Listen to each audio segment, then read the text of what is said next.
এনটিভির নিয়মিত আয়োজন সংলাপ প্রতিদিনে আপনাদের প্রত্যেককে স্বাগত জানাচ্ছি। আমি শফিক শাহীন। আশা করছি যে যেখানে আছেন ভালো আছেন, নিরাপদে আছেন। তবে কেমন আছেন বাংলাদেশের গণতন্ত্রের অতন্ত্র প্রহরী আপোষহীন নেত্রী বেগম খালেদা জিয়া? দর্শক, এই বিষয়ে আপনাদের যেমন জানার রয়েছে আগ্রহ, তেমনি আমাদের পক্ষ থেকেও তথ্য জানানোর তাগাদা রয়েছে। আমরা আলোচনা করব বেগম খালেদা জিয়ার স্বাস্থ্যের সর্বশেষ অবস্থা নিয়ে। এছাড়া আগামী নির্বাচন কেমন হবে, কবে হবে তা নিয়ে সারা দেশের মানুষের মধ্যে রয়েছে যেমন জানার তুমুল আগ্রহ।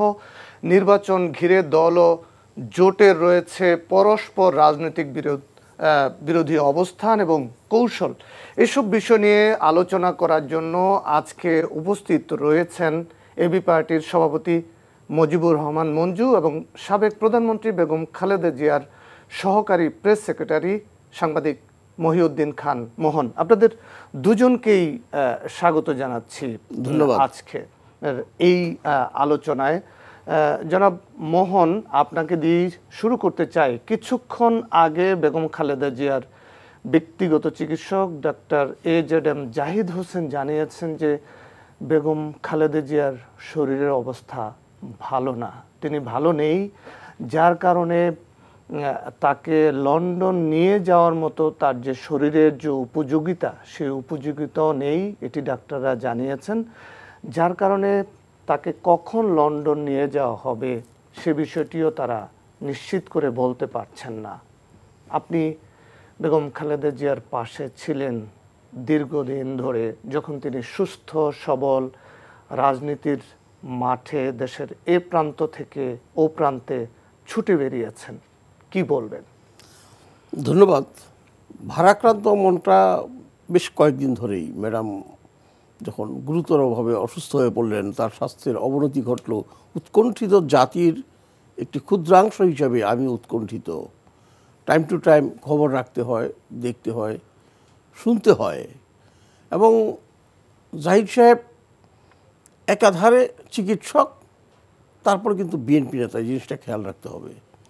উনি ম্যাডামের স্বাস্থ্যের কথা জানানোর পাশাপাশি বিএনপির রাজনীতির দিকেও তার একটু খেয়াল রাখতে হয়, নেতাকর্মীদের সেন্টিমেন্টের দিকে খেয়াল রাখতে হয়, যার ফলে উনি পরিষ্কার করে জিনিসটা বলতে পারেন না। আমার ধারণা ম্যাডামের স্বাস্থ্যের প্রকৃত খবরটা জানা যেত তার চিকিৎসার জন্য যে মেডিকেল বোর্ড গঠিত হয়েছে, তাদের মধ্যে থেকে কোনো একজন সিনিয়র চিকিৎসক যদি মানুষকে জানাতেন যে এই অবস্থা কন্ডিশন, অথবা বিদেশ থেকে যারা এসছেন ম্যাডামের চিকিৎসা সহায়তা দিতে, তারাও যদি একটা ভাষ্য দিতেন যে তার প্রকৃত কন্ডিশনটা কী, তাহলে কিন্তু এত গুজব ছড়াতো না। দেখেন, গুজব ছড়িয়ে বললো যে ম্যাডাম নাই, নাউজুবিল্লাহ। এবং এই কথাটা এমন একজন ব্যক্তি মিডিয়ার সামনে জোর গলায় বলল 2 দিন আগে, আমি হতবাক। যিনি একসময় সংসদ সদস্য ছিলেন বাংলাদেশ পার্লামেন্টের, আখতারুজ্জামান মেজর, অবসরপ্রাপ্ত, উনি বললেন যে উনি নাই, উনি মারা গেছেন, ডিক্লেয়ার করছে না কেন? মানে এই ধরনের দায়িত্ব জ্ঞানহীন উক্তি যদি উনি করেন, তো আমরা যারা সাধারণ মানুষ, যারা শুধু ম্যাডামকে ভালোবাসে, আর কিছু চায় না, যারা চায় যে ম্যাডাম আরও দীর্ঘকাল বেঁচে থাকুন এবং আমাদের নেতৃত্ব দিন, তারা কতটা হতাশ হতে পারে, কতটা বিভ্রান্তি ছড়াতে পারে। আমি অবাক হয়েছি মেজর আক্তারের এই কথাবার্তা। ওনারা কথা সবসময়ই উল্টোপাল্টা, সবসময় উনি অগোছালো কথাবার্তা বলেন, আজকে যেটা বলেন কালকে সেটার সাথে মিল থাকে না। কিন্তু তারপরেও উনি তো একটা দায়িত্বশীল নাগরিক। উনি এখন রাজনীতি করুন বা না করুন, উনি তো এক সময় সংসদ সদস্য ছিলেন এবং তার বেগম খালেদা জিয়ার দলের। আমরা একটা মানুষ, একে দেখা যাচ্ছে যে হয়তো 10 সেকেন্ড 20 সেকেন্ড পরে উনি শেষ নিঃশ্বাস ত্যাগ করবেন, তারপরে আমরা বলি না, এখনও তোমরা ঘাবড়ায়ও না, দেখো কি হয়। ডাক্তার সরি না বলা পর্যন্ত, ডাক্তাররা তো বলে আই এম সরি, ওইটা না বলা পর্যন্ত, আর উনি বলে ফেললেন। ফলে ওই দিন মনটা খুব খারাপ হয়েছিল আমার। যাই হোক, আমরা এখনও আশাবাদী, আল্লাহর উপরে ভরসা করি। আমরা আল্লাহ ছাড়া তো আর আমাদের কেউ নাই।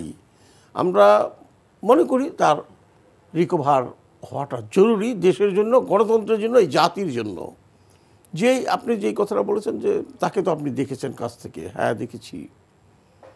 প্রাণবন্ত একজন মানুষ, কর্মপাগল একজন মানুষ, যার চিন্তা চেতনায় শুধু ছিল দেশ এবং জাতি, অন্য কোনো চিন্তাভাবনা তার ছিল না, একদম ছিল না। ক্ষমতা লিপ্সা ছিল না, ক্ষমতার জন্য পাগল হয়ে যান নাই উনি। মানুষকে হত্যা করতে হবে, বন্দি করতে হবে, গুম করতে হবে, এই চিন্তাই তার ছিল না। শুধু মানুষের উন্নয়ন, মানে দেশের উন্নয়ন, মানুষের কল্যাণ, এইটা ভেবেই কিন্তু উনি রাজনীতিতে এসেছিলেন। মানে রাজনীতিতে আসার দরকার ছিল না। জিয়াউর রহমান সাহেব শহীদ হওয়ার পরে উনি নির্বিঘ্নে একটা পারিবারিক জীবন কাটাতে পারতেন 2 সন্তানকে নিয়ে। রাজনীতির মতো এরকম কণ্টকাকীর্ণ পথে তার পা দেওয়ার কথা ছিল না, কিন্তু উনি দিয়েছেন। কি শুধু কি ওনার দলকে বাঁচানোর জন্য, দলের নেতৃত্ব রক্ষা করার জন্য না, এই জাতিকে বাঁচানোর জন্য, এই জাতিকে রাইট ট্র্যাকে রাখার জন্য ওনার দরকার ছিল সেদিন, এবং সেটা করেছেন, করে দেখিয়েছেন। ম্যাডামের চিন্তা ভাবনা যে এই জাতির কল্যাণ, তার একটা ছোট্ট উদাহরণ আমি দেব। 2005 সালে সম্ভবত টাইম ম্যাগাজিনের সাংবাদিকরা এসেছিলেন ম্যাডামের সাক্ষাৎকার নিতে। তো আনুষ্ঠানিক সাক্ষাৎকারের পরে আমি তখন তার দপ্তরে, তারই একজন স্টাফ, যখন চা খাচ্ছিলেন সবাই, হঠাৎ করে সাংবাদিক প্রশ্ন করলেন ম্যাডামকে যে বাংলাদেশের কোন দৃশ্যটা আপনার প্রিয়। ন্যাচারালি আমরা তো সবাই ভাবছি কোনো ন্যাচারাল বিউটির কথা বলবেন উনি, প্রাকৃতিক দৃশ্যের কথা বলবেন, সবাই ভাবছেন। কিন্তু ম্যাডাম কী জবাব দিলেন জানেন? একটু বলতে গেলে আমি ভারাক্রান্ত আবেগাপ্লুত হয়ে যাই। ম্যাডাম বললেন, গ্রামের পথ ধরে মেয়েরা স্কুলে যাচ্ছে, এটাই আমার সবচেয়ে প্রিয় দৃশ্য। আপনি চিন্তা করতে পারেন, দেখুন সিটিং প্রাইম মিনিস্টার, তার কত কাজ জাতীয় এবং আন্তর্জাতিক, সেখানে ওনার কাছে প্রিয় দৃশ্য হলো যে গ্রামের মেয়েরা স্কুলে যাচ্ছে। তো এইটা যার চিন্তা ভাবনায় থাকে, দেশ এবং জাতির উন্নয়নের জন্য তিনি কতটা নিবেদিত ছিলেন, এটা কি কল্পনা করা যায়? তার বিরুদ্ধবাদীরা যত কথাই তাকে বলুক, আমি মনে করি যে ম্যাডামের মতো রাষ্ট্রনায়ক সহসার বাংলাদেশে আসবেন না। জনাব মোহন, আমরা আবার ফিরবো আপনার কাছে। মুজিবুর রহমান মঞ্জু, আপনারা পাশাপাশি রাজনীতি করছেন, বেগম খালেদা জিয়াকে খুব কাছ থেকে দেখার সুযোগ এবং সেই ক্ষণ আপনারও এসেছিল। আমরা দেখলাম যে 2018 সালে যখন বেগম খালেদা জিয়ার বিরুদ্ধে সাজানো মামলায়, সাজানো কোর্টে অন্যায়ভাবে সাজা দেওয়া হলো, তখনও তিনি সেই বিচারের মুখোমুখি হয়েছেন। নিজের পায়ে হেঁটে গিয়ে আদালতে ঢুকেছেন, এজলাসে বসেছেন। রায় ঘোষণার পর তিনি এজলাস থেকে, বিচারাঙ্গন থেকে নিজের পায়ে হেঁটে গাড়িতে উঠলেন। সেই বেগম খালেদা জিয়া অল্প দিনের ব্যবধানে কেন এত অসুস্থ হয়ে পড়লেন? প্রথম কথা হচ্ছে যে আপনি তো অনেক আগের কথা বললেন, 2018 সালের। এই যে 21শে নভেম্বর আমরা তো একসাথে দেখা হয়েছে, সশস্ত্র বাহিনী দিবসে তো উনি গেলেন। জি, আমরা সবাই ওনাকে সেনাকুঞ্জে সবাই আমরা ওনাকে দেখার জন্য গিয়েছিলাম। আমার স্ত্রী খুব ইমোশনাল ছিলেন, ওনার সাথে ছবি তুলতে চেয়েছেন, ছবিও তুলেছেন। আপনি ফেসবুকে স্ট্যাটাসও দিয়েছেন। হ্যাঁ, আমার ফেসবুকে আমিও একটু ইমোশনাল ছিলাম বলে সেটা দিয়েছি। তো উনি সেখানে তো সবার সাথে হাসি মুখে কথা বলেছেন, কিন্তু আমাদের কাছের থেকে মনে হয়েছে যে উনি আসলে অতটা সুস্থ না।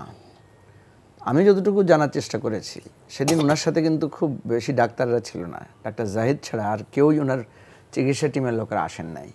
তো তাদের একজন ডাক্তারের সাথে আমার কথা হয়েছে, উনি আমাকে বললেন যে আমরা ডেড এগেনস্টে ছিলাম, যে ম্যাডাম ওখানে যাবেন না, ওনাকে নেওয়া যাবে না। কিন্তু ম্যাডাম নিজেই নাকি আগ্রহ দেখিয়েছেন যে না, আমি যাব।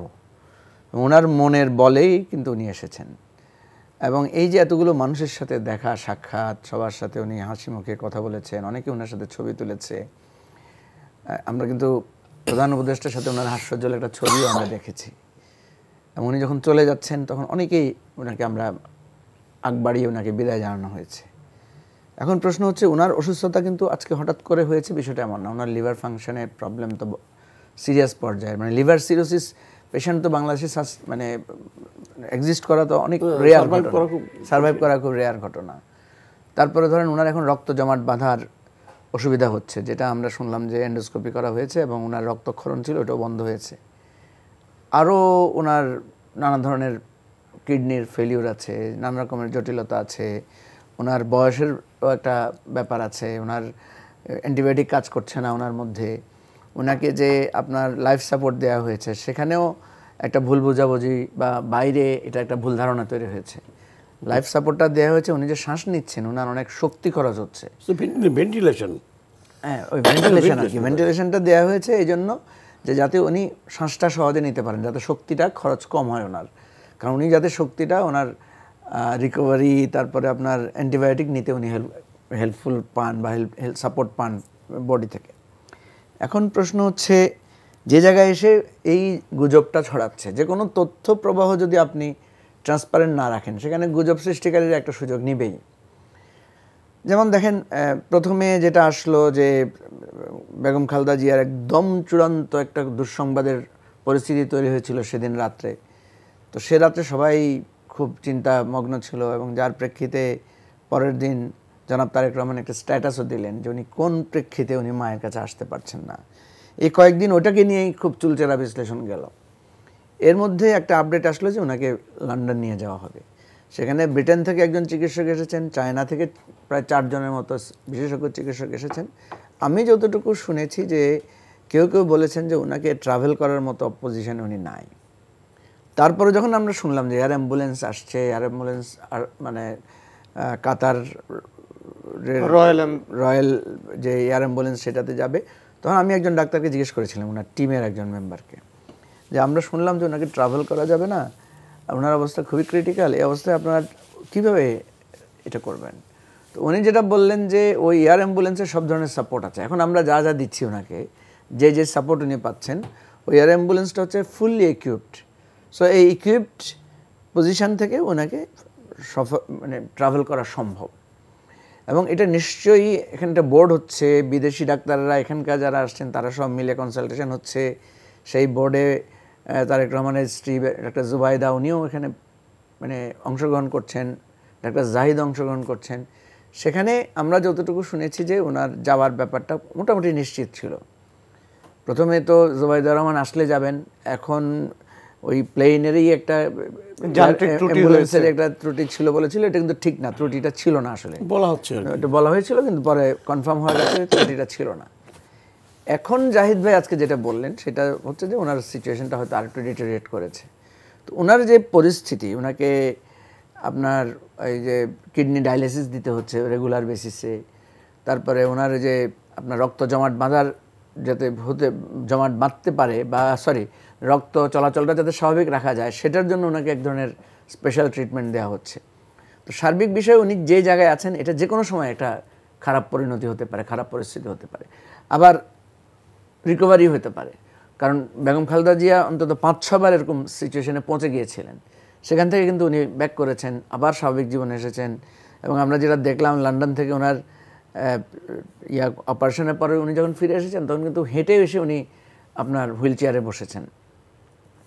তো দেশবাসী এটার ব্যাপারে সিরিয়াসলি কনসার্ন। আমরা দেখেছি সকল দলের লোকেরা ওনার জন্য দোয়া করেছেন, সকল দলের লোকেরা ওনাকে দেখতে গিয়েছেন, স্বয়ং রাষ্ট্র ওনাকে একটা বিশেষ সম্মাননা ওনার মৃত্যুর মানে এরকম মৃত্যু পথযাত্রী অবস্থায় চিন্তা করে যে উনি যাতে সেরে উঠতে পারেন, ওনার প্রতি যাতে আমরা আরেকবার সম্মান দেখানোর সুযোগ পাই, সেটার জন্য ওনাকে ভিভিআইপি মর্যাদা দেওয়া হয়েছে। অনেকগুলো চেষ্টা এখানে কাজ করছে। তো আমাদের প্রত্যাশা থাকবে উনি মানে ফিরে আসুন। উনি যেহেতু পার্লামেন্টে ওনাকে মনোনয়নও দেওয়া হয়েছে 3টা আসনে, তো সুতরাং আমি বহু জায়গায় এটা বলেছি যে আমরা চাই বেগম খালেদা জিয়ার চেহারাটা উনি আরেকবার সংসদে দাঁড়িয়ে কথা বলছেন। কারণ একটা মানুষের লাইফ সার্কেলের এটা একটা হিস্ট্রি হবে। যাকে এইভাবে জেলে নেওয়া হয়েছিল, যার মৃত্যুর মানে শঙ্কা ছিল জেলখানার ভিতরে, সেখান থেকে উনি বেঁচে এসেছেন এবং এত বড় একটা অভ্যুত্থানের পরে উনি গণ অভ্যুত্থানের মধ্য দিয়ে উনি মুক্তি হয়ে এসেছেন এবং তিনি আবার জনগণের রায়ে নির্বাচিত হয়েছেন। এরকম একটা দৃশ্য ফুল সার্কেলটা মানে ফুল সাইকেল যেটা আমরা বলি যে একজন পলিটিশিয়ানের, এটা পূর্ণ হয়। তো সেই জায়গায় তো প্রত্যাশা তো আমাদের আছে, কিন্তু সব কিছুর মধ্যে এটা সত্য উনি ক্রিটিক্যাল অবস্থায় আছেন। ওনার যেই চিকিৎসার আমি মনে করি কোনোটাই ত্রুটি হচ্ছে না, চিকিৎসা সর্বোচ্চ। বিদেশি ডাক্তাররা যেটা বলেছেন বিদেশে ওনার যে ট্রিটমেন্ট হওয়ার কথা এখানে যা হচ্ছে এর বাইরে ওনাকে আর বেশি ট্রিটমেন্ট মানে হয়তো তাদের কাছে নাই। তো এখন আমরা আল্লাহর কাছে দোয়া করতে পারি অবশ্যই উনি যদি একটু সুস্থ হন, যদি বিদেশে ঘুরে আসতে পারেন বা ওখানে গেলে হয়তো সুস্থ হবেন।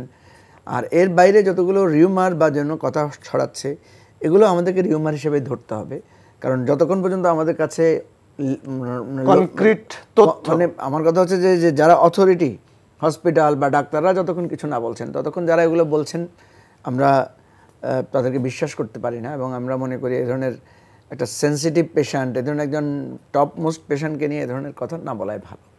জি মোহন ভাই, আপনি বলছিলেন যে বেগম খালেদা জিয়া শক্ত মনের, শক্ত প্রাণের এবং তিনি অত্যন্ত সুঠাম, যে দেহি বলা যায়, সুস্থ সবল মানুষ। সেই মানুষটা কয়েক বছরের ব্যবধানে এরকম মানে মৃত্যুর মুখে পতিত হলেন। বিএনপি নেতারা বলছেন যে প্রতিহিংসা পরায়ণ হয়ে শেখ হাসিনা শুধু বেগম খালেদা জিয়াকে কারাগারেই রাখেনি, তাকে স্লো পয়জনিং করেছে যাতে মানে তিনি এই দুনিয়া থেকে ছেড়ে যেতে বাধ্য হন। দেখুন, ম্যাডামের আজকের অবস্থার জন্য কোনো মানুষ যদি দায়ী হয় সেটা শেখ হাসিনা, আমি এটা বিশ্বাস করি। কারণ শেখ হাসিনার মতো প্রতিহিংসা পরায়ণ মানে রাজনীতিবিদ আমার জীবনে আমি কোনোদিন দেখি নাই। এতটা প্রতিহিংসা পরায়ণ সে। ম্যাডামকে জেলে নিচ্ছে, আচ্ছা ঠিক আছে জেলে নিল, তোমার ক্যাঙ্গারু আদালত বলে অনেকে ফরমাইশি রায় দিল তার কারাবাস করবে, কিন্তু কারাগারের কিন্তু যারা যায় তাদের কিন্তু একটা রাইট আছে চিকিৎসা পাওয়ার। এবং এই চিকিৎসা কিন্তু মানুষের মৌলিক যে চাহিদাগুলো আছে তার মধ্যে একটা, অন্ন বস্ত্র অবস্থান শিক্ষা ও চিকিৎসা। সেই চিকিৎসাটা ম্যাডামকে দেয় নাই শেখ হাসিনার সরকার। ওই চিকিৎসাটা না দেয় ম্যাডামের স্বাস্থ্য ওই সময়ই ভেঙে পড়েছে। ম্যাডাম জেলে যাওয়ার যে মঞ্জুভাই বললেন না যে হেঁটে আদালতে গেলেন, হেঁটে গাড়িতে উঠলেন, তারপরে সুস্থ অবস্থায় গেলেন, সেখান থেকে বের হয়ে মঞ্জুভাই ক্লিয়ার করেন নাই, ওইটা আবার পলিটিক্যাল কারণ এইভাবে বলে। আমি পারি যে শেখ হাসিনার প্রতিহিংসার শিকার হয়ে একজন মানে আমি বল মহামানবী আজকে জীবনের এই জীবন মৃত্যু সন্ধিক্ষণে এসে দাঁড়িয়েছে। আজকে দেখেন পরিণতি কিন্তু মানুষের আল্লাহ দেয়, কিন্তু মানুষের একটা দোয়ার ব্যাপার আছে। আজকে বেগম খালেদা জিয়া মুমূর্ষু অবস্থায় হাসপাতালের বেডে শুয়ে আছেন, তার জন্য সারা বাংলাদেশ কাঁদছে, সারা বাংলাদেশ কাঁদছে, ইচ অ্যান্ড এভরিবডি দোয়া করছেন, প্রত্যেকটা ওয়াক্তে নামাজ পড়ে দোয়া করছে। আমাকে অনেকে ফোন করে, আর যে তাকে এই মুমূর্ষু অবস্থার দিকে ঠেলে দিয়েছে প্রতিহিংসা পরায়ণ, তার অবস্থাটা কি? তার নামটা উচ্চারণ করতে অনেকে এখন ঘৃণাবোধ করে। এইটা তো মানুষের প্রাপ্তি, মানুষের কাছ থেকে। মানুষ কাকে ভালোবাসে আর কাকে ঘৃণা করবে এটা তার কর্মের উপরে নির্ভরশীল। বেগম খালেদা জিয়াও তো প্রধানমন্ত্রী ছিলেন 3 বার। কার প্রতি প্রতিহিংসা পরায়ণ হয়েছেন উনি? একটা উদাহরণ দিতে পারবে কেউ যে ব্যক্তিগত প্রতিহিংসা পরায়ণ হয়ে কাউকে জেলে দিয়েছেন উনি? একটা মানুষকে গুম করেছেন? নাই। শেখ হাসিনার আছে। উনি এই বেগম জিয়ার এই আজকের যে মুমূর্ষু অবস্থা এটার দিকে ঠেলে দিয়েছে। এবং সব সময় বলবো এটা শেখ হাসিনার প্রতিহিংসার শিকার হয়ে বেগম খালেদা জিয়া আজকে এই মুমূর্ষু অবস্থায় উপনীত হয়েছেন। আমি এখনও আল্লাহর কাছে পানা চাই, পরিষ্কার পানা চাই যে আল্লাহ পানা দাও, আমাদের নেত্রীকে তুমি আমাদের কাছে আবার ফিরিয়ে দাও। না করলাম রাজনীতি, আমি এখন বিএনপির সাথে সংশ্লিষ্ট না, তারপর আমি বলবো যে বেগম খালেদা জিয়া আবার দেশের নেতৃত্ব দেখ, ঘরে বসে নেতৃত্ব দেখ, হুইল চেয়ারে বসে উনি নেতৃত্ব দেখ আরেকবার। এটা আমি চাই অন্যান্য মানুষের মতো। আল্লাহ তাকে সে হায়াতটুকু দিন। আল্লাহর কাছে তো অগাধ সম্পদ আছে, একটু রহমতের যদি এক ফোঁটা দেয় আমরা ভেসে যাব। আল্লাহ সেটা কবুল করুক। এই টকশোতে বসে আপনার সামনে সমস্ত এনটিভি দর্শকদের সামনে রেখে আমি আল্লাহর কাছে পানা চাই বেগম খালেদা জিয়া। জনাব মহান, আমরাও কামনা করি যে আল্লাহ বেগম খালেদা জিয়াকে সুস্থ করে দিবেন।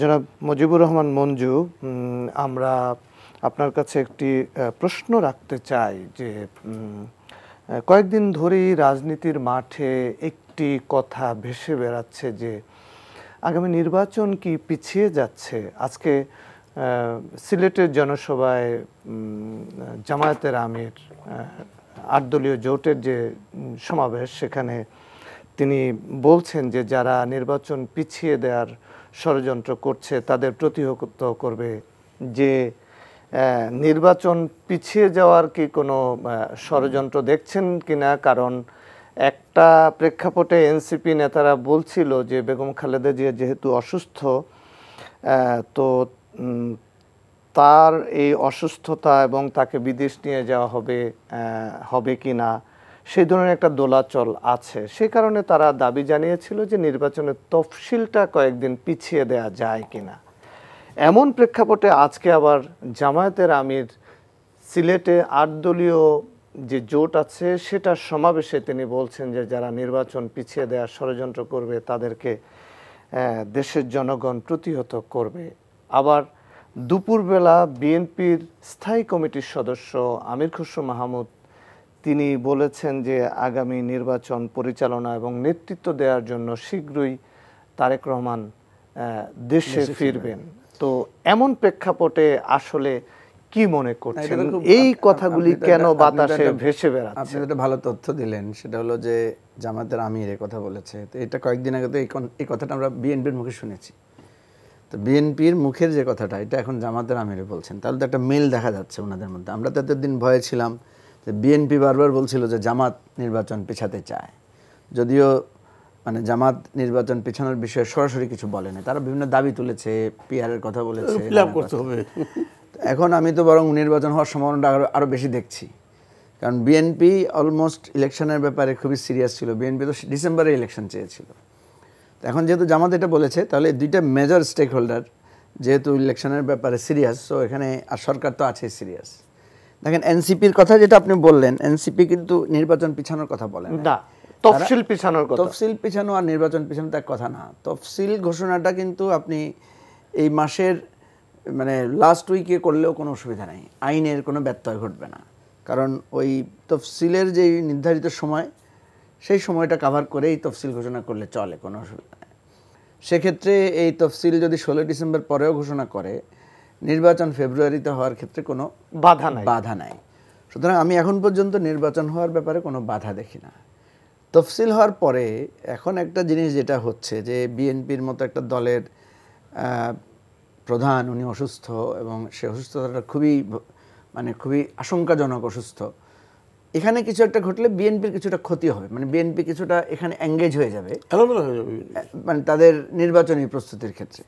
আবার এটার পাল্টা বেনিফিটও পাবে, কারণ ম্যাডামের মৃত্যুজনিত কোনো ঘটনা বা এই টাইপের কোনো আল্লাহ না করুক কোনো বিয়োগান্তক ঘটনা কথা যারা বলছেন আকারে ইঙ্গিতে, সেরকম ঘটনা হলে বিএনপি শোকাগ্রস্ত হবে না, শুধু সারা দেশে শোকাগ্রস্ত হবে, কিন্তু আবার একই সাথে বিএনপির প্রতিও তো মানুষের একটা সিম্প্যাথি তৈরি হবে। আবার ম্যাডাম যদি সুস্থ হয়ে ফিরে আসেন, রাজনীতির মাঠে থাকেন, তাহলে সেটা তো বিএনপির জন্য আরো বেশি প্লাস পয়েন্ট হবে। আমি সুতরাং এখানে বিএনপির খুব বড় ধরনের ক্ষতি দেখি না বা ক্ষতির আশঙ্কা দেখি না। আর তারেক রহমানের দেশে আসার বিষয়টা নিয়ে একটা ধোঁয়াশা সৃষ্টি হয়েছে, সেটা বিএনপি নিজেই এটার ব্যাখ্যা দিতে পারে। আমরা এটা নানা রকম ধারণা করতে পারি যে কি হতে পারে না হতে পারে, কারণ উনি যেহেতু বলেছেন এটা বিশেষ কারণে উনি এটা প্রকাশও করতে পারছেন না। সুতরাং আমার কাছে মনে হয় যে ওনার এটাকে নিয়ে সমালোচকরা সমালোচনা করবেন। আমরা যারা মানে অন্য রাজনৈতিক দলের সদস্য আছি, আমরা এটা নিয়ে ওনাকে প্রশ্নবিদ্ধ করবই, কারণ আমরা চাইবো যে আমরা সঠিক তথ্যটা জানতে চাই, এটা আমার জানার রাইট আছে। আবার ওনারও রাইট আছে, উনি এটা সঠিক তথ্য নাও দিতে পারেন। দেখেন সব কিছুর পরেও তারেক রহমান যদি ওনার মায়ের অসুস্থতাকে নিয়ে দেশে ফিরে আসেন, বা ওনার মা লন্ডন যাওয়ার পরে উনি যদি সুস্থ অবস্থায় মাকে নিয়ে আবার ফিরে আসেন, এই সব কিছু কিন্তু আবার চাপা পড়ে যাবে। সব ধারণা সব আশঙ্কা কিন্তু অমূলক প্রমাণিত হবে। অতীতেও এটা হয়েছে। আপনার বেগম খালেদা জিয়া যখন প্রথমবার চিকিৎসার জন্য গিয়েছিলেন, তখন অনেকে লিখেছিল যে এটা মাইনাস হয়ে গেছেন বেগম জিয়া। উনি যখন ফিরে এসেছেন তখন কিন্তু কেউ আর সরি বলেন নাই যে যারা এটা বলেছিলেন। তো সুতরাং আমি এই ধরনের গুজব বা এই ধরনের ধারণা, অ্যান্টিসিপেশন, এটাকে আমি খুব বেশি গুরুত্ব দিতে চাই না। তবে আমি মনে করি যে বিএনপি যেহেতু একটা গুরুত্বপূর্ণ দল বাংলাদেশের রাজনীতিতে, তার প্রধান যিনি, ভারপ্রাপ্ত প্রধান যিনি, উনি কেন বাংলাদেশে আসতে পারছেন না ওনার মায়ের এত বড় অসুস্থতার মধ্যে, এবং তিনি যে বিষয়গুলো বলেছেন তার নিয়ন্ত্রণাধীন নয়, এটা হয়তো এক দৃষ্টিতে সত্য, কারণ উনি তো একক সিদ্ধান্ত নিতে পারেন না নিজের ব্যাপারে। আবার উনি যখন বলেছেন এটা অবারিত না ওনার সুযোগ বা ওনার, তাহলে এই জিনিসটা উনি চাইলে মানুষের কাছে ক্লিয়ার করতে পারেন। যদি উনি ক্লিয়ার না করেন, তাহলে এই ডালপালা, এই গুজব, এই নানা ধরনের প্রশ্ন, যেমন আমি আপনাকে বলি স্ট্রং একটা ভয়েস চালু আছে যে উনি আসবেন না দেশে, ঠিক আছে? তো এটা আমি তো বুঝি না, যারা এটা বলেন খুব খুব দৃঢ়তার সাথে বলেন যে উনি আসলে আসতে পারবেন না। তো উনি যদি আসতে না পারেন তাহলে ওনাকে তো ডিক্লারেশন দেওয়া হয়েছে উনি নমিনি। বিএনপির এই হালটা কে ধরবে? বিএনপির মানে শীর্ষ পদ কে পূর্ণ করবে? বেগম খালেদা জিয়া তো অবশ্যই আছেন, তারপরে উনি এই আলোচনাগুলো তো থাকবে। আমি মনে করি যে এটা যতক্ষণ পর্যন্ত ধোঁয়াশাচ্ছন্ন থাকবে, ওনার প্রতিপক্ষ রাজনীতিকরা বা আমরা যারা প্রতিদ্বন্দ্বী রাজনৈতিক দল আছি, আমরা কিন্তু এই এই এই সমালোচনাটা করার একটা সুযোগ পাবো বা আমরা সমালোচনা করব সেটা। কারণ ওনার যদি নিয়ন্ত্রণ যদি উনি অন্য কারো মানে ওনার উপর থাকে এবং সেটা যদি মানে স্বাভাবিক নিয়ন্ত্রণ না হয়, তার দলীয় ফোরাম বা এটা না হয়, অস্বাভাবিক কোনো নিয়ন্ত্রণ হয়, তাহলে তো ওনার ভবিষ্যৎ রাজনীতি প্রশ্নবিদ্ধ হবে, ওনার ভবিষ্যৎ নেতৃত্ব প্রশ্নবিদ্ধ হবে। যে ভবিষ্যতে যদি উনি রাষ্ট্রের নেতৃত্বে আসেন তাহলে উনি কি এরকম অন্য কারো মানে কর্তৃত্বে বা অন্য কারো নিয়ন্ত্রণে উনি কি মানে হার মানবেন বা মাথা নোয়াবেন? এ ধরনের প্রশ্ন করার সুযোগ আসবে। তো সেই জায়গা থেকে আমি মনে করি সবচাইতে বড় সমাধান হচ্ছে বেগম খালেদা জিয়া যদি সুস্থ হয়ে ওঠেন দ্রুত, এবং তারেক রহমান যদি এই যত প্রতিবন্ধকতা মানে ওনার যেই অনিয়ন্ত্রণ যেগুলোর বিষয় আছে এগুলোকে সরিয়ে উনি যদি দেশে ফিরে আসেন তাহলে সব সমালোচনা কেটে যাবে। এবং বিএনপি আমি দেখি যে বিএনপির জন্য রাজনৈতিকভাবে এখন যে প্রতিবন্ধকতা বা দূরত্ব বা ত্রুটি বা সীমাবদ্ধতা দেখা যাচ্ছে এগুলো সব আমি মনে করি বিএনপি উতরে যেতে পারবে। জি, মহিউদ্দিন খান মোহন, -4 ফর্মুলা একটা বাজারে ছেড়ে দেওয়া হয়েছে যে শেখ হাসিনা, তার ছেলে জয়, এদিক দিয়ে বিএনপি চেয়ারপারসন বেগম খালেদা জিয়া যদি চিকিৎসার জন্য লন্ডনে যান, তারেক রহমান লন্ডনে আছেন, তাহলে চারজনই দেশের বাহিরে চলে গেলেন, তারা আর ফিরতে পারবেন না। এই আলোচনাটা কোত্থেকে আসলো? এবং এই যে শেখ হাসিনা, জয়ের সাথে বেগম খালেদা জিয়া এবং তারেক রহমানকে একই পাল্লায় একই কাতারে ফেলে স্কেল দিয়ে মাপা রাজনীতির মাঠে, এইটাই বা মানে কোন ধরনের কূটকৌশল, কি মনে করছেন আপনি? কষ্টের মধ্যেও হাসতে হচ্ছে আমার। এই যে মাইনাস ফর্মুলাটা বলে -2, এটার কোনো আবিষ্কর্তা নাই, মানে আবিষ্কারক কিন্তু নাই। আর্কিমিডিসের সূত্রে আবিষ্কার করেছিল আর্কিমিডিস, নিউটনের গতিসূত্র আবিষ্কার করেছিল স্যার আইজ্যাক নিউটন, সূত্রগুলার। কিন্তু এই যে 111-এর সময় যে -2 ফর্মুলা, এটার আবিষ্কারককে এর কোনো নাম নাই। চালু হয়ে গেল -2 কি বেগম জিয়া, শেখ হাসিনা দুজনকে মাইনাস করা হবে। আচ্ছা, -2 ফর্মুলা চেষ্টা করছে ফখরুদ্দিন মনিদিনরা, চেষ্টা করেছিল কিন্তু সাকসেস হয়নি। এবার যে বলছে কেউ কেউ, সবাই না, -4, এটা আজগুবি একটা তত্ত্ব ছাড়া হয়েছে মাঠে, একেবারে আজগুবি, যার কোনো বেসলেস কিচ্ছু নাই। কীভাবে -4 হবে? এতই সহজ। আচ্ছা, এখন আমার কথা হলো, কারা এই -4কে প্রচার করছে? তাহলে প্লাস হবে কি? আমার প্রশ্ন ওই জায়গায়, কে বা কারা প্লাস হবে? ডক্টর ইউনূস। আল্লাহ ওনাকে কতদিন প্লাসে রাখবেন সেটা তো একটা সন্দেহের ব্যাপার আছে। ডক্টর ইউনূস প্লাস হবেন কিভাবে? তার পলিটিক্যাল পার্টি কোথায়? পলিটিক্যাল পার্টি ছাড়া কেউ টিকে থাকতে পারে না কোথাও। হ্যাঁ, এখন কথা হলো যে এই ক্রাইসিস মোমেন্টে এই যে -4টা আসলে যারা মানে বাজারে ছাড়ুক আর কি, ছেড়ে থাকুক, এটার মূল কারণটা হচ্ছে তারেক সাহেবের দূরে থাকা।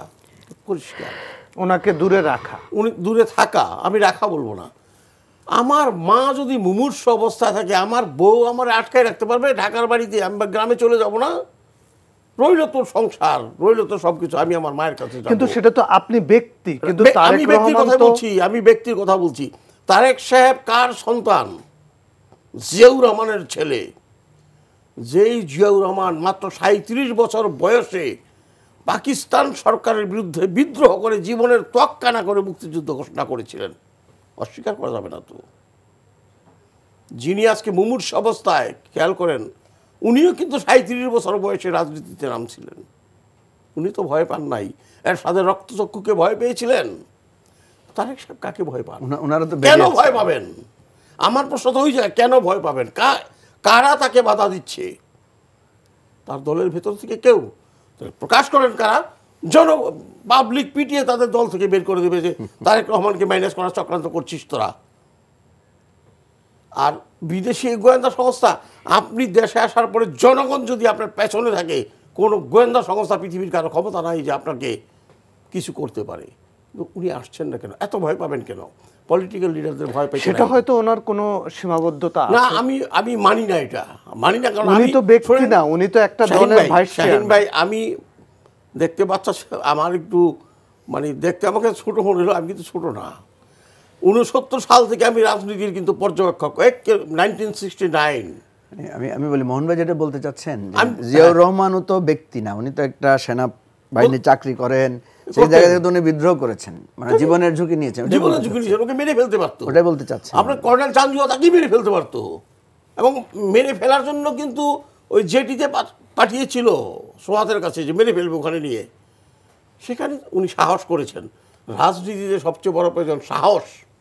না, মানে তারেক রহমান তিনি কিন্তু জুলুমের শিকার হয়েছেন, নির্যাতনের শিকার হয়েছেন, কারাবরণ করেছেন, যার কারণে তাকে দেশ ছাড়তে বাধ্য করা হয়েছে। এটা সত্য। এবং ম্যাডামকে পারে নাই, ম্যাডামকে চেয়েছিল। শেখ হাসিনা পর্যন্ত চলে গেছে দেশ ছেড়ে, আপনি জানেন। শেখ হাসিনাও চলে গিয়েছিল দেশ ছেড়ে, ম্যাডামকে পারে নাই। তাহলে বুঝেন ম্যাডামের সাহসটা কি। বলে দিয়েছিল এই যে ব্রিগেডিয়ার ফজলুল বারী আর এটিএম আমিনকে যে বাংলাদেশের বাইরে আমার কোনো ঠিকানা নাই, বাঁচলে এখানেই বাঁচবো আমার মানুষের সাথে, মরলে আমি এখানেই মরবো। কতটা সাহসী হলে একজন নারী এ কথা বলতে পারে, শক্তিধর একটা সরকারের বিরুদ্ধে অবস্থান নিতে পারে। তার সন্তান না আপনি, কেন আপনি ভয় পাবেন? আপনার তো ভয় পাওয়ার কোনো কারণ নাই। আর আপনি যদি তা ভয় পান, আজকে তারেক রহমান সাহেব না আসেন, খোদা না করুক ম্যাডামের যদি একটা দুর্ঘটনা ঘটে যায়, পুরো জাতির কাছে উনি চিহ্নিত হবেন একজন ভীতু সন্তান হিসাবে। তার ইমেজ ক্ষতিগ্রস্ত হবে। আমরা চাই না সেরকম পরিস্থিতি তৈরি হবে। আমি এখনো জানি না আমার এই কথাগুলো তারেক সাহেবের কানে যাবে কিনা, বা কারো মাধ্যমে গেলে হয়তো এটা নেগেটিভলি যাবে। আগে যেভাবে গেছে নেগেটিভলি যাবে যে আপনাকে ধোলাই করে দিয়েছে। আমি আবারও বলবো তাকে, দেশে আসুন, এখন আসুন। আপনি বাংলাদেশের মানুষ আপনার পাশে আছে। না, সেই প্রেক্ষাপট তৈরি হলে তো তিনি আসবেন। সেই প্রেক্ষাপট তৈরির সেটা যদি হয় তাহলে প্রেক্ষাপট ছিল শেখ হাসিনার জুলুমের সময় আসতে পারেন নাই, রাইট? 1/11 সময় ওনাকে দেশ ত্যাগ করতে বাধ্য করা হয়েছে, উনি যেতেন না। আমি বিশ্বাস করি, আর আমি তার সাথে 7 বছর খুব কাছাকাছি ছিলাম আমরা, তো আমি জানি উনি যেতেন না। ওনাকে যেতে বাধ্য করা হয়েছে, জীবনের ঝুঁকি, ওনাকে অত্যাচার হয়েছে, গেছেন। হাসিনার আমলে আসতে পারে নাই, সেটা একটা প্রেক্ষাপট। উনি যদি আসতেন হয়তো ব্যানিনু একুইনুর মতো এয়ারপোর্টে গুলি করে মেরে ফেলতো হাসিনা। হ্যাঁ, এখন তো সেই প্রেক্ষাপটটা নাই। উনি যদি চলে আসতেন, এই উনি আসার চেয়ে ওনার মায়ের যে চিকিৎসাটা সেটা নিশ্চিত করা ওনার জন্য সবচেয়ে জরুরি না? সেটা তো হলো আছে মা ছেলের ব্যাপার। কিন্তু আপনি যখন জাতির নেতৃত্ব দেবেন, আপনি জাতির ভবিষ্যৎ নেতৃত্ব হিসাবে জনগণ যখন আপনাকে মনে করে, তখন আপনার জাতিকেও দেখতে হবে। আজকে তারেক সাহেব যদি, ওই যে মঞ্জু ভাই বললেন না, কেউ কেউ মনে করি আসবেনই না, -4 বলে, জাতি নেতৃত্বহীন হবে না। কারা সুযোগ পাবে? এখনও জিয়াউর রহমান তারেক সাহেবের একটা পরিচয় হল, উনি একজন বীর মুক্তিযোদ্ধার সন্তান, যার বাবা স্বাধীনতা ঘোষণা করেছিল, স্বাধীনতা যুদ্ধ ঘোষণা করেছিল। তারেক রহমান থাকা মানে স্বাধীনতার পক্ষের লোক ক্ষমতায় থাকা। আর উনি যদি না আসেন, দূরে সরে থাকেন, তার ইমেজ নষ্ট হয়, তাতে বিএনপি ক্ষতিগ্রস্ত হয়, তাহলে আমাদের স্বাধীনতা যুদ্ধের ইতিহাস ক্ষতিগ্রস্ত হবে। এবং স্বাধীনতা বিরোধী যারা, তারা সুযোগ পাবে। সেই সুযোগ কেন আমরা দিব? তিনি তো এই পরিস্থিতিটা বুঝতেছেন, কিন্তু তারপরেও হয়তো কোনো জটিলতা আছে, হয়তো কোনো বাধা আছে। এই জটিলতাই বুঝছি না। আমি সহজ সরল মানুষ, আমি লেখালেখি করি খুব সরল ভাষায়, কথাও বলি সোজা সাপটা, আমি অন্য কিছু বুঝি না। আমি যেটা বুঝি সেটা হলো, তাকে এখন দেশে প্রয়োজন। তার মায়ের পাশে আসা দাঁড়ায় করুণ নয়নে উনি তাকিয়ে থাকবেন, সেটার চাইতে বড় প্রয়োজন তার মায়ের যে সাবস্টিটিউট লিডার উনি, সেটাকে ওনার প্রতিষ্ঠিত করা। ফিজিক্যালি আসতে হবে, ভার্চুয়ালি। কিন্তু কেউ কেউ তো ওনার নিরাপত্তা নিয়েও শঙ্কা প্রকাশ করছেন। নিরাপত্তা চাইলে সরকার নিরাপত্তা দিবে। ধরে নিলাম ভিভিআইপি নিরাপত্তা উনি পেলেন না, এসএসএফ পেলেন না, কিন্তু উনি সরকারের কাছে চাইলেই তো পুলিশ পাবেন। না ঠিক আছে, দলের নেতা কর্মীরা আছে, নিরাপত্তার তো সংকট আছে মোহন ভাই, কিন্তু নিরাপত্তার তো সংকট সবার আছে, কিন্তু সবার যারা রাজনীতি করেন তাদের একটা নিরাপত্তা সংকট থাকে, আমারও আছে। আমি টকশো করি, উল্টোপাল্টা কথা বলি, কখনো মঞ্জু ভাইদের বিরুদ্ধে কথা বলি, তা আমার নিরাপত্তার একটা ব্যাপার আছে না? আচ্ছা আপনি বলেন তো, আমি তো তারেক সাহেবের সামনাসামনি আর কোনোদিন হতে পারবো কিনা জানি না, জিজ্ঞেস করতাম যে আপনি যে নিজের নিরাপত্তার জন্য চিন্তিত হলেন, এই যে হাজার হাজার নেতাকর্মী, লক্ষ লক্ষ নেতাকর্মী আপনার কথায় জেল খাটলো, জেলে গেল, তারা তো নিরাপত্তার কথা চিন্তা করে নাই, তারা তো চিন্তা করেন, আপনি কেন চিন্তা করবেন? যুদ্ধের ময়দানে যদি সেনাপতি উপস্থিত না থাকে তাহলে কি হয় পলাশির প্রান্তরে আমরা দেখেছি। মির্জাফর যখন বেইমানি করে যুদ্ধের থেকে সরে গেল, নবাব অসহায় অবস্থায় পরাজয় বরণ করলো। সুতরাং সেনাপতিকে মাঠে থাকতে হবে তলোয়ার হাতে নিয়ে, মানে ওই সময়ের কথা। কিন্তু এইটাও তো ঠিক যে তারেক রহমান সাহেব গত 15 বছর তার দলকে ধরে রাখা, সার্বক্ষণিক যোগাযোগ করা, এবং দলের কেউ তো মানে দল ছেড়ে যায়নি, এত জুলুম নির্যাতনের শিকার হয়ে। আপনি কি তারেক রহমান সাহেবকে সেই ক্রেডিট দিবেন না? শুনেন, আমাদের দেশে জনগণকে কোনো ক্রেডিট দেওয়া হয় না কোনো ব্যাপারে। আমি শেষ করিনি, আধা মিনিট লাগবে না।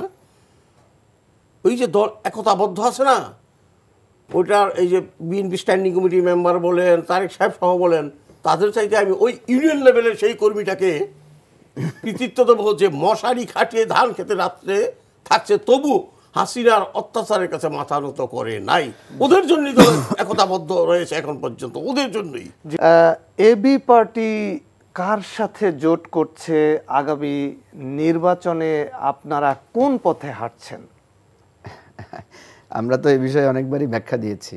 প্রথমত দেখেন, আমরা এটা স্পষ্ট করে বলেছি যে আমরা পুরনো দলগুলোর সাথে জোটবদ্ধ হতে আগ্রহী না। কারণ আমরা যেহেতু নতুন একটা রাজনীতির কথা বলছি, 50-54 বছরে আমরা যে রাজনীতিটা দেখছি, দেখেন এই 70 সালে যে নির্বাচনটা হয়েছে, 70 সালের নির্বাচনে আমরা দেখলাম যে বিজয়ী দলকে ক্ষমতায় বসতে দেওয়া হয় নাই। অর্থাৎ বিভেদ, বৈষম্য, নির্বাচন বানচাল করা, নির্বাচনে যে জিতলো তাকে ক্ষমতা হস্তান্তর বাধা দেয়া, পোস্টার ছিঁড়ে ফেলা, আরেকজনের মিছিলে হামলা করা, গালি দেয়া, একজনকে চরিত্র হনন করা, ইদানিং দেখা গেছে বট আইডি তৈরি করে কুৎসা রটনা করা, মিথ্যা ছবি ভিডিও ছড়ানো, তারপর লুট, গুম, খুন, অত্যাচার, জেলে ঢুকানো, মিথ্যা মামলা দেয়, এগুলো অল অ্যালং, এগুলো সব হচ্ছে আপনার পুরনো রাজনীতির ধাঁচ। এর বাইরে আছে ধরেন ধর্মীয় অনুভূতিতে আঘাত, তারপরে ধর্ম নিয়ে রাজনীতি, সাম্প্রদায়িক বিষবাষ্প ছড়ানো, নানা রকমের বিষয় আছে। এই টোটাল ওল্ড পলিটিক্সকে কিন্তু বারবারই বাধা, মানে এই পুরানো রাজনীতির বিপক্ষে কিন্তু 71 সালে স্বাধীনতা যুদ্ধ হয়েছে। পুরানো রাজনীতির বিরুদ্ধে, এই বিভেদ বৈষম্যের বিরুদ্ধে কিন্তু 69-এর গণ অভ্যুত্থান, 52-এর ভাষা আন্দোলন, তারপরে 1990-এর অভ্যুত্থান এবং সর্বশেষ 24-এর মানে অবিস্মরণীয় গণ অভ্যুত্থান হয়েছে। প্রত্যেকবার কিন্তু নতুন রাজনীতির সুযোগ তৈরি হয়েছিল। জিয়াউর রহমানের টাইমটাতে শুধু আপনি দেখবেন একটা নতুন রাজনীতির ধারাটা কিছুটা এগিয়ে ছিল, সেখানে কিন্তু পজিটিভ রাজনীতির জায়গাটা, উৎপাদনের রাজনীতিটা শুরু হয়েছিল। এরপরে সেটাকে আবার আপনার নানাভাবে পুরানো ধাঁচেই ছিল। শেখ মুজিবুর রহমান দেখেন, এত অভিসংবাদিত নেতা, এত গণতন্ত্রের জন্য আপসহীন মানুষ, এত অকুতোভয় সংগ্রামী, কিন্তু উনি নিজেই বাংলাদেশের গণতন্ত্রটাকে একেবারে নিজে হাতে ধরে হত্যা করেছেন, নিজে হাতে ধরে বাকশাল কায়েম করেছেন, নিজে হাতে ধরে সংবাদপত্রের স্বাধীনতা নষ্ট করেছেন, নিজের অব্যবস্থাপনা, চৌর্যবৃত্তি, এবং নিজেই বলেছেন যে আমি চোরের খনি পেয়েছি, এবং এটা তিনি নিজের দলের কর্মীদেরকে উদ্দেশ্য করে বলেছেন, ইঙ্গিত করে বলেছেন, এবং যার কারণে একটা দুর্ভিক্ষ ফেস করতে হয়েছে, এবং সেই দুর্ভিক্ষের মধ্য দিয়ে তার জনপ্রিয়তা একদম তলানিতে এসে ঠেকেছিল একদম।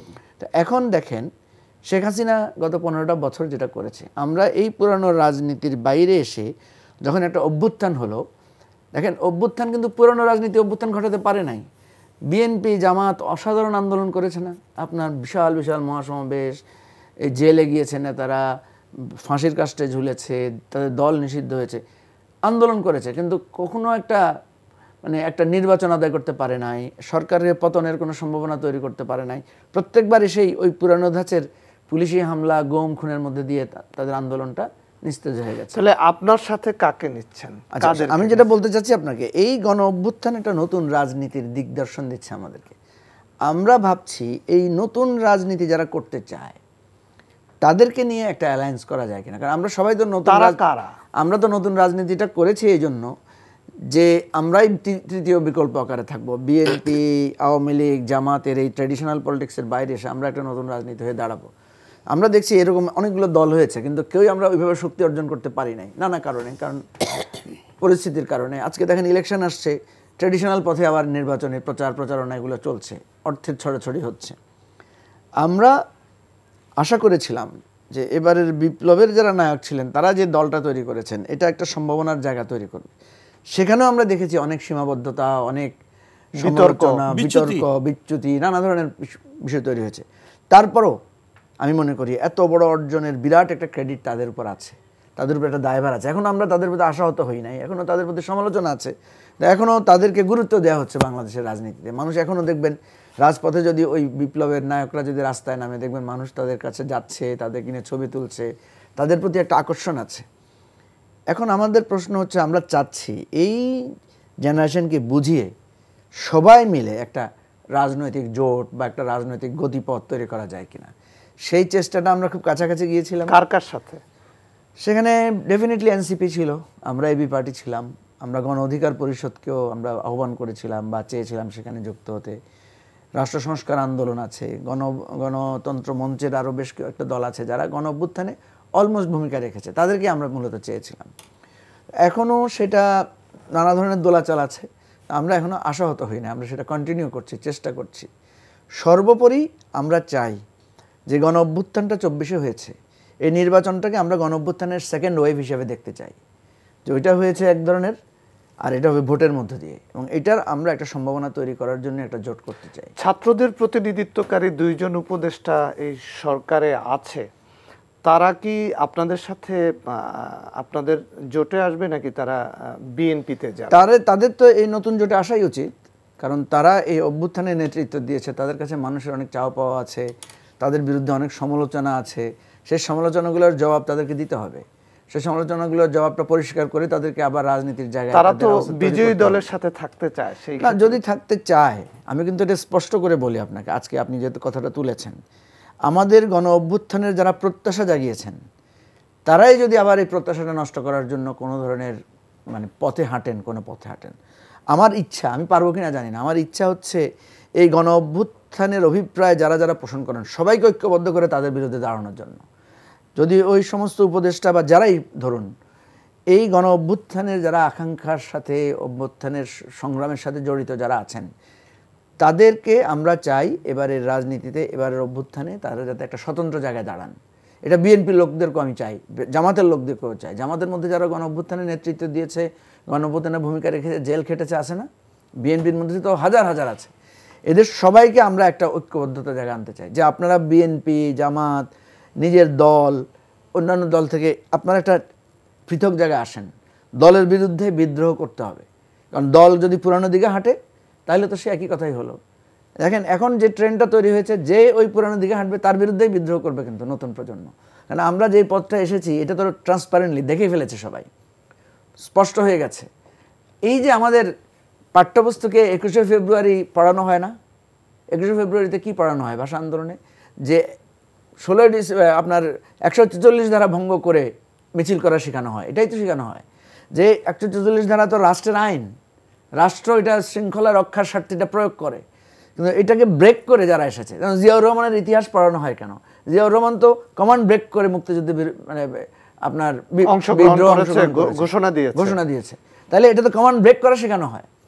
আমাদের এই 24-এ তো আমরা কমান্ড ব্রেক করা শিখেছি, এবং এটা পরিষ্কার এই জামানায় আপনার এই যে টেলিভিশনের ফুটেজগুলো, এই যে পত্রিকার নিউজগুলো তো আছে, এটা তো 71 সাল না যে অনেক কিছু। এখন এই 2 উপদেষ্টা যদি এই যারা জুলাই যোদ্ধা আছে, আপনার ভাষায় যারা আপনার সাথে জোট করতে চায়, তাদের বাহিরে যদি বিজয়ী দলের সাথে যেতে চায়, তখন পরিস্থিতিটা কি হবে? আমি মনে করি তারা যাবে না, এটা আমার প্রত্যাশার জায়গা। আমি মনে করি তারা যেতেও পারে না। এটা তাদের রক্তের সাথে, তারা যে সংগ্রাম করেছে, তারা যে লড়াই করেছে, তারা যে অপরিসীম ত্যাগ করেছে, সেটার সাথে এটা যাবে না, এটা যায় না।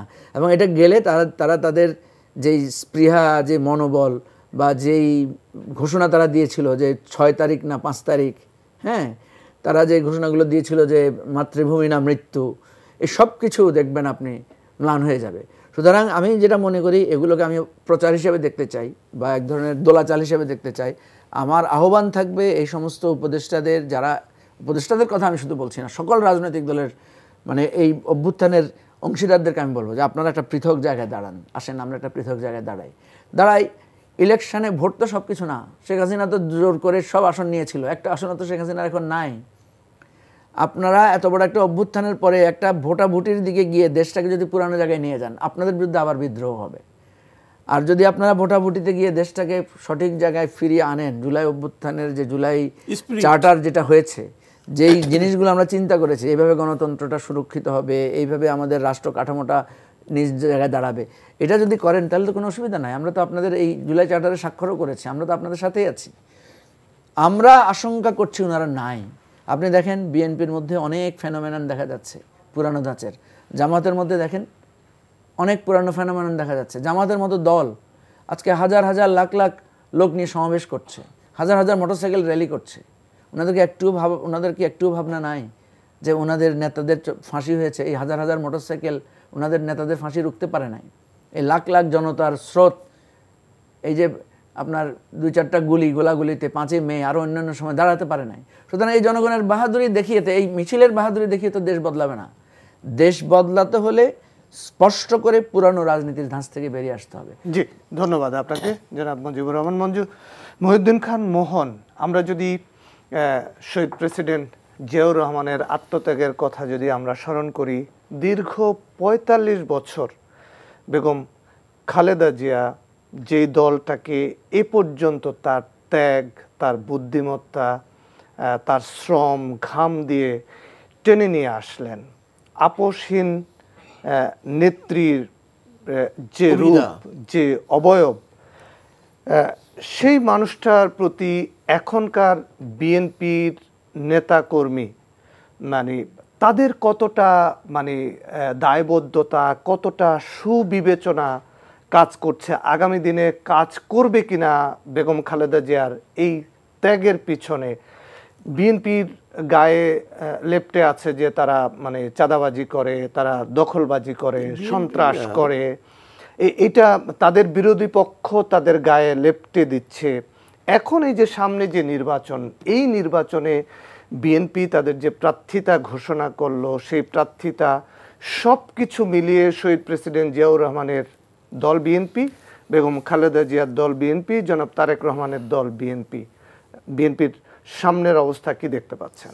ধন্যবাদ। আসলে আমি যেটা আপনার প্রশ্ন করে তুলছেন যে বিএনপির ভিতরে কি ম্যাডামের প্রভাবটা, আমি 2টা কথা বলবো। মুমূর্ষ অবস্থায় ম্যাডাম চিকিৎসাধীন হাসপাতালে, অনেকে বলবে যে তুমি তো দলের আই, তোমার এত দরদ কেন, মায়ের চেতে মাটি দরদ বেশি কিনা, এই সমস্ত বলবে। ওই অবস্থায় আরও 36টা আসনে মনোনয়ন ঘোষণা করা, যেখানে শিডিউল ডিক্লেয়ার হয় নাই, এটা আমার একটাই উদাহরণ আমি দিতে পারি। মা হাসপাতালে মারা যাবে কয়েক ঘন্টা পর আমি মেয়ের বিয়ের কাবিন করতেছি, এরকম গায়ে হলুদ করতেছি। সেটা যদি রাষ্ট্রীয় আচার হয়, সেটা যদি করতে বাধ্য হয়, আপনাকে তুমি অন্তত ম্যাডামের সুচিকিৎসার বন্দোবস্তটা করো, ম্যাডাম ফ্লাই করুক লন্ডনে, তারপর তোমার পলিটিক্যাল ওয়ার্কগুলো করো। এটা করে নাই। ইভেন গতকালকেই বোধহয় দেখলাম আমির খসরু মাহমুদ চৌধুরী বললেন যে ম্যাডামের স্বাস্থ্যের যে অবনতি, তার যে অসুস্থতা, এটা নির্বাচনে কোনো প্রভাব ফেলবে না, নির্বাচন যথাসময়ে হতেই হবে। কেন বাবা, আপনি এত পাগল হয়ে গেছেন কেন নির্বাচনটার জন্য? নির্বাচন ম্যাডামের কারণে যদি 2 মাস পিছিয়ে যায়, বাংলাদেশের মানুষ সেই সময় দিবে, তারা রেডি সময় দেওয়ার জন্য, কিন্তু ম্যাডামের ব্যাপারে তারা খুব কনসার্ন। তার কি হয় এটা আমরা তো অনেকেরই চিনি। বিএনপিকে বিপাকে ফেলার জন্য 2001-2006 কাদের কর্মকাণ্ড আন্তর্জাতিক মিত্রহীন করেছিল। তাইওয়ানের সাথে ব্যবসা করতে গিয়ে নিজে বিএনপিকে চীন থেকে সরিয়ে দিয়েছিল, সেই সমস্ত লোকজন এখন নীতি নির্ধারক। আমির খসরু মাহমুদ সাহেব একটু চিন্তা করবেন আগে। আপনি নির্বাচনটা হতেই হবে এই সময়ে বলে ফেললেন, আপনি ম্যাডামের অসুস্থতা কোনো প্রভাব ফেলবে না, এত বড় কথা তো আপনি বলতে পারেন না। এই তো নিষ্ঠুর সন্তানের মতো, যে সন্তান মায়ের অসুস্থতাকে তোয়াক্কা না করে শ্বশুর বাড়ি বেড়াতে যায় এরকম, জি। এটা হয় না। আমরা- তারপর একটা কথা হলো জি। যে মঞ্জু ভাই যে কথাগুলো বলছেন আমি একমত, তবে একটা ব্যাপার আছে। প্রধান উপদেষ্টার প্রেস সচিব কিন্তু গতকাল বলে ফেলছে জাতীয় পার্টি ইলেকশন করতে পারবে। স্বৈরাচার মানে ফ্যাসিস্টের 1 নম্বর দোসর জাতীয় পার্টি ইলেকশন করতে পারবে, এটা প্রধান উপদেষ্টার প্রেস সচিব বলছে পাবলিকলি, একদম মিডিয়ায়।